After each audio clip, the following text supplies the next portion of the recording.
Mr. President. Majority Leader. Mr. President, Tax Day was last week, and I'd like to read a brief excerpt from a Washington Post article, I should say. The title of this article, Tax Refunds Shoot Up as Americans Take Advantage of New Deductions. And here's the excerpt, and I'll quote. Karen Richardson, 68, has had a predictable tax return since she retired from her job administering government benefits 4 years ago. She lives on a fixed income and usually owes some money at tax time, so she was surprised to get a $1,000 refund this year due to the senior deduction. The big, beautiful bill worked for me, she said. I didn't think it applied to more than the richer people.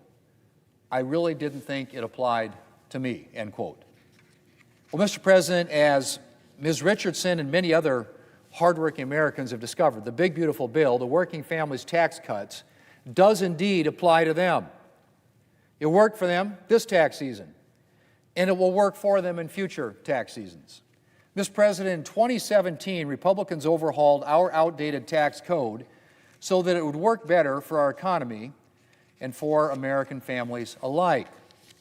We cut tax rates across the board, doubled the child tax credit, and nearly doubled the standard deduction. And all of this made a significant difference to working families' tax bills. But this relief was scheduled to expire at the end of 2025, which meant that starting this January, Americans would have seen a lot more of their paychecks going to the federal government. Republicans were determined not to let that happen. And so last summer, we passed the Working Families Tax Cuts to prevent a massive $2.6 trillion tax hike on Americans making less than $400,000. But we didn't just prevent a tax hike. In addition to ensuring that Americans could keep enjoying lower tax rates, Americans passed a number of additional tax relief measures. We boosted the standard deduction. Again, we increased the child tax credit and linked it to inflation so that its value will never go down. We instituted no tax on tips. We instituted no tax on overtime, and more. And hardworking Americans are reaping the benefits. This tax season, more than 30 million seniors claimed the new bonus deduction for older Americans. More than 1 million taxpayers bought a new American-made car and were able to deduct an average $1,800 in auto loan interest on that new vehicle. More than 25 million American workers were able to deduct overtime pay from their taxes, resulting in substantial tax savings. And more than 6 million workers were able to deduct their tips from their taxes. And that doesn't even count the parents who were able to take advantage of the enhanced child tax credit or the new tax-advantaged accounts for their child. Or all of the Americans who benefited from our further increase in the standard deduction. Mr. President, the Working Families Tax Cuts is working for working families. The New York Times recently interviewed a number of taxpayers. The Times reported, and I quote, many of the taxpayers said they had received their largest refund in years, money that is going toward paying down credit card debt, catching up on bills, padding saving accounts, or covering the cost of a vacation, end quote. Money that is going toward paying down credit card debt, catching up on bills, padding savings accounts, or covering the cost of a vacation. Mr. President, that was our goal with this bill. To take some of the pressure off, to free up money that families could use to do things like pay down debt, or put away for a rainy day, or take a much-needed vacation. Thanks to the Working Families Tax Cuts, Americans now have a little more breathing room in their budgets. And whether we're passing tax relief, new measures to make prescription drugs more affordable at the pharmacy counter, or legislation to address the cost of housing, Republicans will continue to work to make life more affordable for hardworking Americans. Mr. President, I yield the floor, and I suggest the absence of quorum. We'll call the roll. Ms. Elsa Brooks.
Mr. President. Democratic Leader. Mr. President, before I begin, We are in a quorum call. I ask unanimous consent the quorum be dispensed Without with. objection. Mr. President, before I begin, I want to express my deepest and dearest sympathies for our friend Mark Warner, his wife Lisa, and the rest of their family as they mourn the terrible loss of their daughter Madison. I know how close the family was to Madison, and the depth of that loss is unfathomable. The Warner family should know that we are keeping them in our prayers. We are wishing them strength. May Madison's memory be a blessing.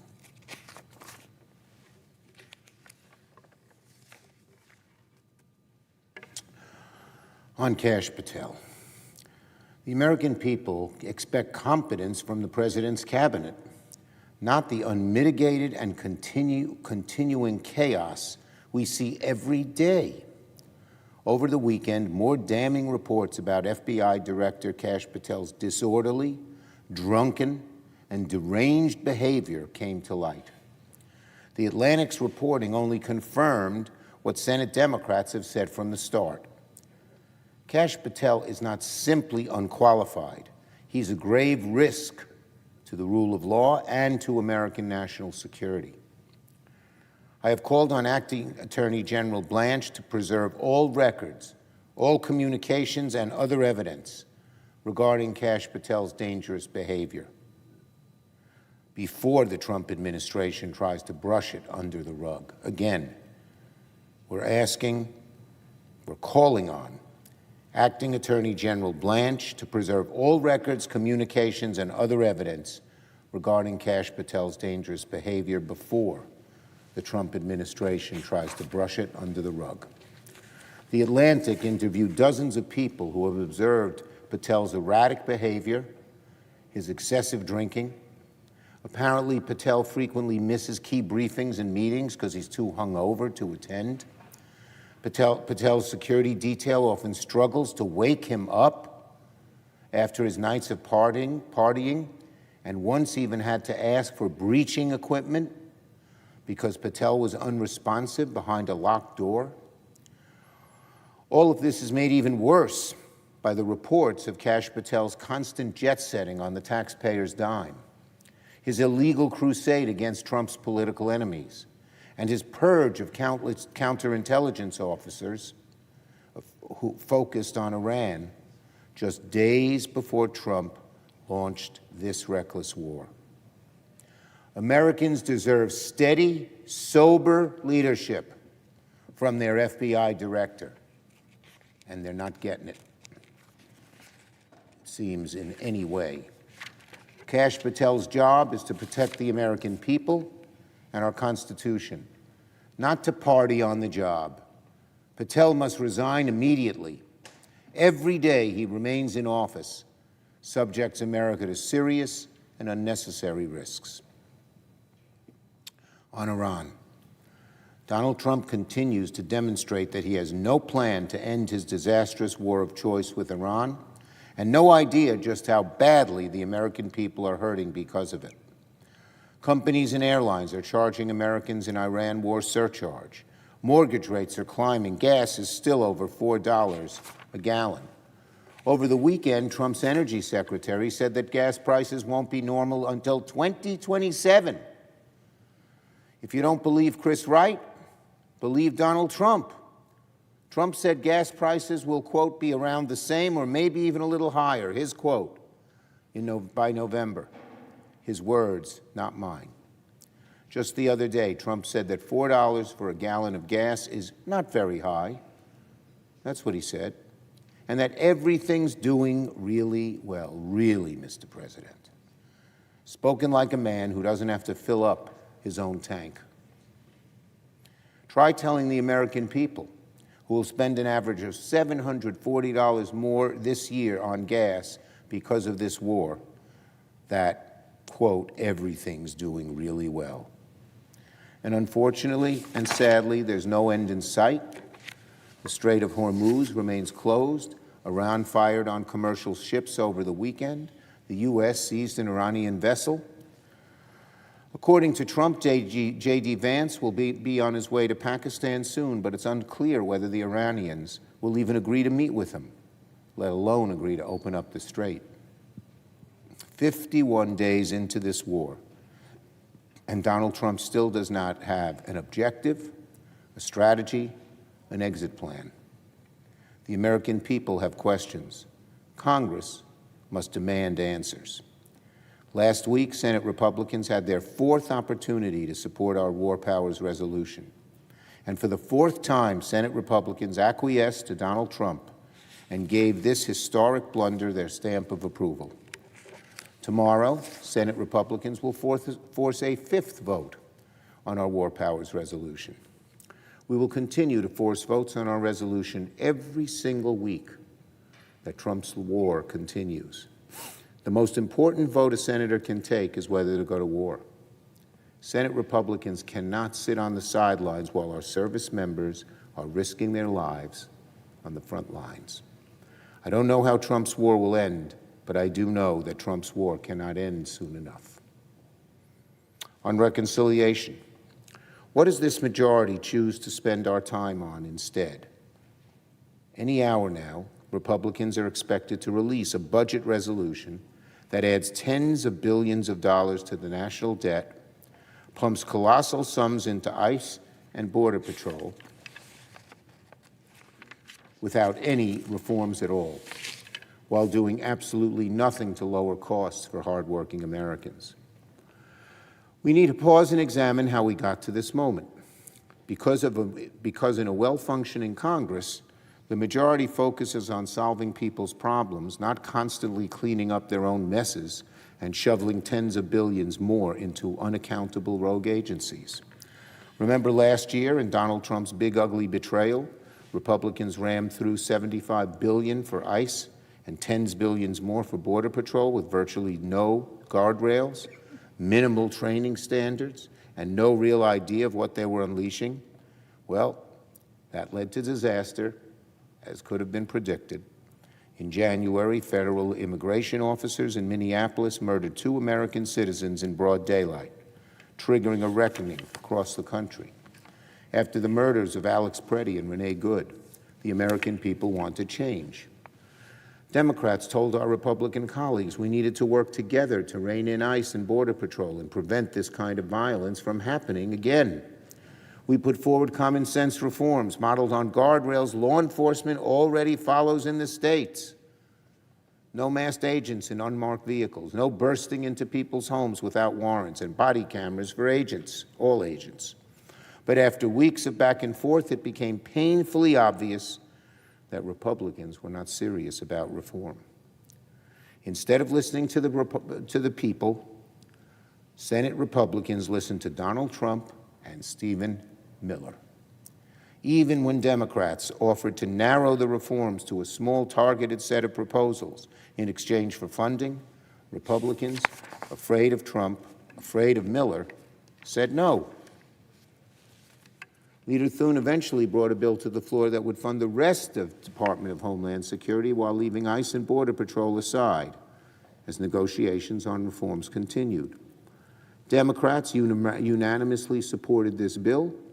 It was something we had been pushing for weeks because we believe FEMA, the Coast Guard, CISA, TSA, and the other core agencies of DHS must be able to serve the American people. But that agreement is now collecting dust in the House. Speaker Johnson and House Republicans refuse to move it. And that brings us to where we are today. It is Republicans who have chosen to keep FEMA, the Coast Guard, CISA, TSA, and all other DHS agencies shut down. It is Republicans' own divisions, their own inability to govern, that has led to the longest shutdown of an agency in American history. Even now, instead of working with Democrats, Republicans want to waste even more time by going at it alone through reconciliation. Any moment now, they're expected to release a budget resolution that would tee up more than $75 billion over 3 years for ICE and Border Patrol through reconciliation, while doing nothing, absolutely nothing, to lower costs for hardworking Americans. Let's be clear. What the Republicans are doing is not how a well-functioning Congress should be spending its time. We should be debating legislation to help people pay for groceries, afford the rent, bring down electric bills. We should be focused on outrageous gas prices and on retiring Donald Trump's costly military endeavors. Instead, Republicans are preparing to spend precious time bogging the Senate down in bipartisan bickering. And at a moment when President Trump claims we cannot afford Medicare or daycare, Republicans somehow think that we can give ICE and Border Patrol a blank check. Isn't that amazing? People are suffering because they can't pay for their health care needs. And instead, the Republicans want to send more money to ICE and Border Patrol. One thing is clear. One thing is very clear, Mr. President. Americans cannot afford the cost of Republicans' continued chaos. Finally, on Haiti, after spreading hateful, bigoted lies on the campaign trail, Trump continues to target the Haitian community as president. Despite ongoing violence, gang violence, civil instability, terrible medical infrastructure, and poor food access in Haiti, Trump directed Kristi Noem to strip Haitian immigrants of their TPS, their temporary protected status, disregarding the process Congress set into law. Last week, a bipartisan majority in the House, bipartisan, passed legislation on a discharge petition to extend temporary protected status for Haitian immigrants. In New York, home of the largest Haitian American community in the nation, we cherish our Haitian neighbors and value the many contributions they have made to America. I will do everything I can to protect the Haitian community. There are many Haitians in New York and beyond who anxiously await word on whether they will be forced to return to the dangerous circumstances they fled in Haiti. That is why I will Rule 14 this bill so that the Senate can give this issue the consideration that it deserves without delay. I urge Leader Thune to put this legislation on the floor. So, Mr. President, I understand that there's a bill at the desk, and I ask for its first reading. The clerk will read the title of the bill for the first time.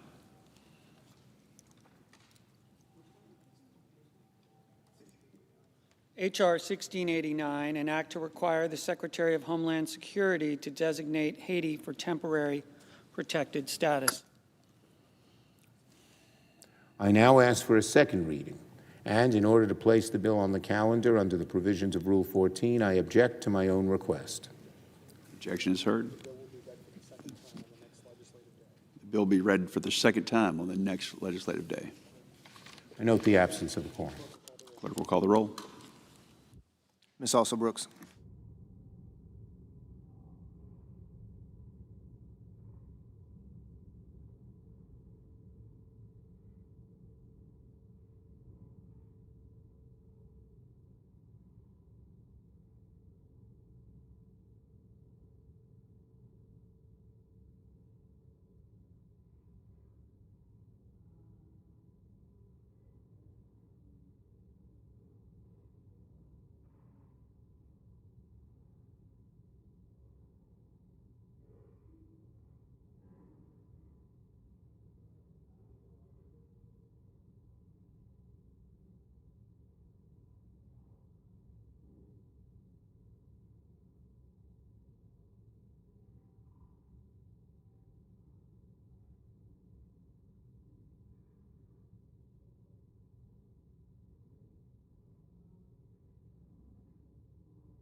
Mr. President, Democratic Whip.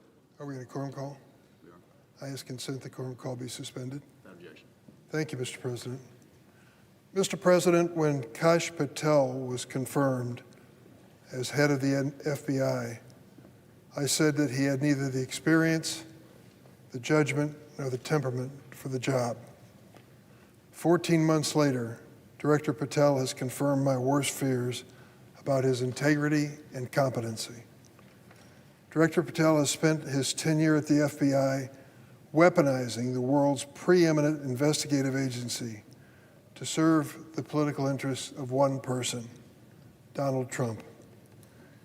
Patel has fired dozens of career law enforcement agents simply because they were assigned to work on investigations related to President Trump and his allies' misconduct. These firings have deprived the FBI of decades of experience at a time when our nation is facing growing threats not only at home but overseas. And Director Patel has timed these politicized purges to shield himself from allegations of misconduct. After his embarrassing actions at the Olympics and whistleblower disclosures to my office describing how his misuse of FBI aircraft has negatively impacted high-profile criminal investigations, Director Patel tried to save face by firing even more people at the FBI who worked on President Trump's mishandling of classified documents. Several of the fired agents at the FBI were part of a global counterintelligence squad whose responsibilities included investigating espionage and cyber threats from Iran. Just days before the war began, Director Patel deliberately undermined the FBI's ability to counter Iranian threats, all to distract from his own failings as management as director. An article recently published in The Atlantic revealed that Director Patel's behavior has been even more erratic and irresponsible than previously reported. Current and former FBI officials are worried that Director Patel has become a national security risk due to his chronic absenteeism and personal lifestyle. Those at FBI headquarters and field offices often find the director absent at critical moments, delaying time-sensitive decisions in important investigations that require his approval. These accusations would be concerning for any government official, but for one of the people principally responsible for keeping America safe, they are downright disqualifying. Director Patel should be replaced immediately. Our country's safety is too important to be left in the hands of an unqualified and undependable individual who is loyal only to the president and not to the people of this nation. Mr. President, I ask consent that the next statement I made be placed in a separate part of the record. Without objection. Mr. President, Section 702 of the Foreign Intelligence Surveillance Act, is known as FISA, is a valuable, important national security tool for collecting foreign intelligence. The problem is that the government is also using Section 702 as a backdoor for warrantless spying on Americans here at home. FISA Section 702 allows the intelligence community to collect the communications of foreigners overseas without a warrant. The justification for bypassing the Constitution's warrant requirement is that foreigners overseas are not protected by the Fourth Amendment. American citizens certainly are.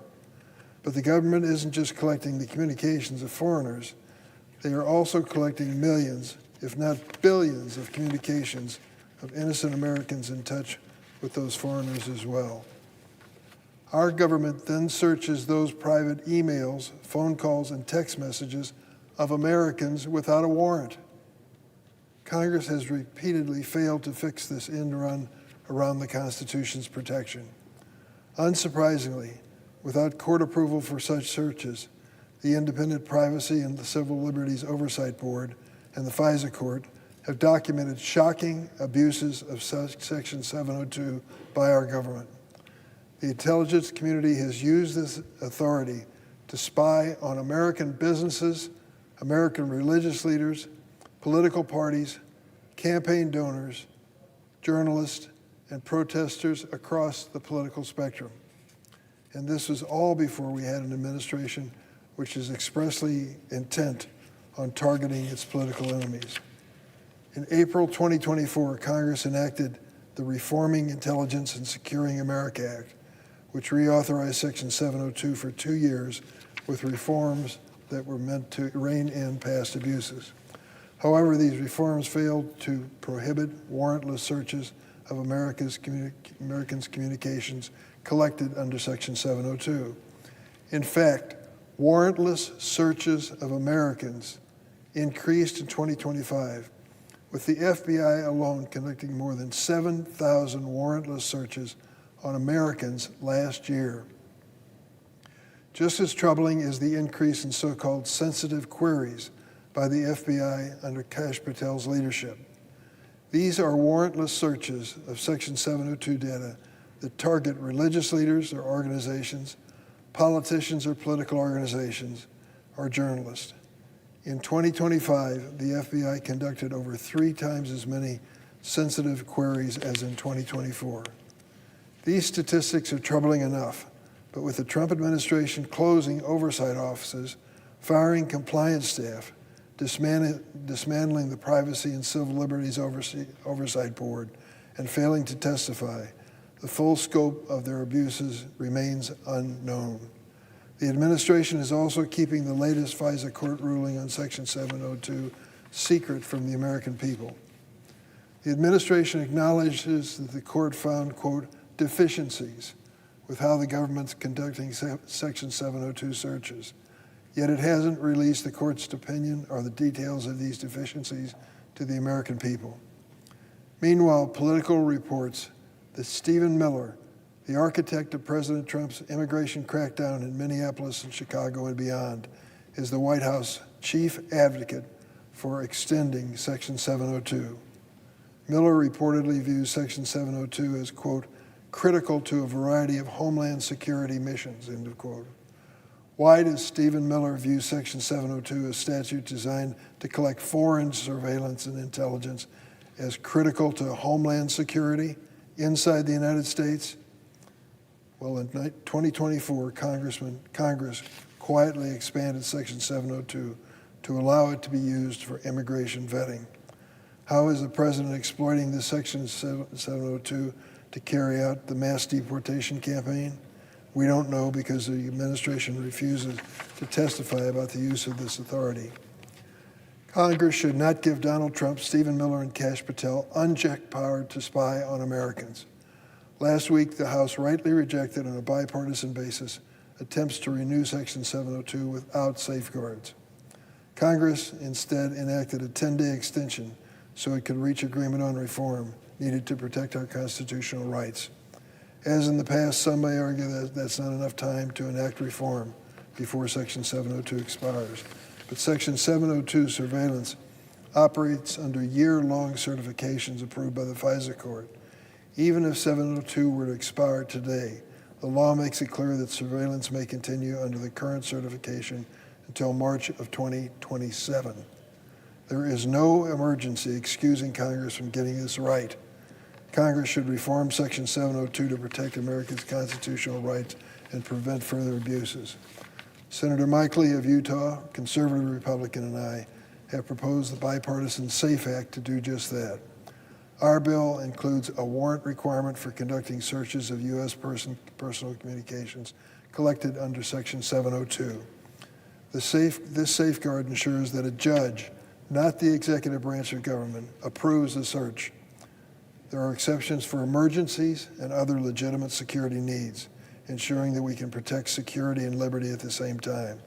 If the government has a legitimate basis for the search, they can make that case to the judge. If they do not, then they should not be rifling through the private communications of Americans. For too long, Congress has renewed Section 702 without this basic protection from arbitrary government searches. Enough is enough. Congress should reauthorize 702 with sensible reforms to protect Americans from threats to their security and to their basic constitutional rights. I yield the floor.